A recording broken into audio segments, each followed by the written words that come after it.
આમોદના કોલવાણા ગામની સીમમાં હાઈટેન્શન ટાવરનું સમારકામ ચાલી રહ્યું હતું। એક ટાવરના ઉપર 4-5 કર્મીઓ કામ કરી રહ્યા હતા।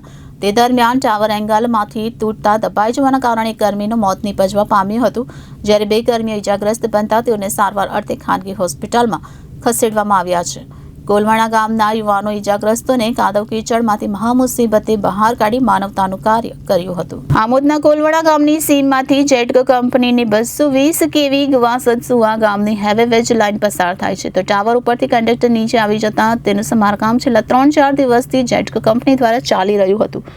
આ સમયે 86 નંબરના ટાવર ઉપર 4-5 કર્મીઓ તેઓની કામગીરી કરી રહ્યા હતા।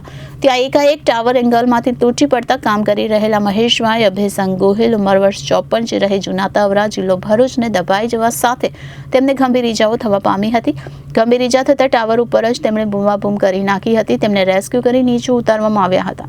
ઘટના સ્થળે પહોંચેલા કોલવાણાના યુવાનો પૈકી એક યુવાને મહેશભાઈને CPR આપવાનો પ્રયાસ નિષ્ફળ નીવડ્યો હતો। જોકે મુખ્ય માર્ગથી 1/2 કિલોમીટર અંદર કાદવ કીચડમાંથી કોલવાણાના યુવાનોએ મહેશભાઈ સહિતના અન્ય ઇજાગ્રસ્ત કર્મીઓને મહામુસીબતે બહાર કાઢી માનવતાનું કાર્ય કર્યું હતું। ટાવર તૂટવાની ઘટનામાં વિષ્ણુભાઈ પટેલ, જે રહે નવા તવરા, તાલુકો જિલ્લો ભરૂચ, અને દીપકભાઈ વસાવા, જે રહે ઉપરાલી, તાલુકો જિલ્લો ભરૂચને ઇજાગ્રસ્ત બનતા તેમને સારવાર અર્થે ભરૂચની ખાનગી હોસ્પિટલમાં ખસેડવામાં આવ્યા હતા, જ્યારે મહેશભાઈને આમોદના સરકારી હોસ્પિટલમાં સારવાર અર્થે લઈ જવાતા તેમને ફરજ પરના ડોક્ટરે મૃત જાહેર કર્યા હતા।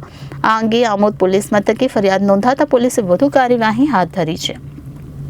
Reporter Viral Gohil, Janadesh news, Bharuch.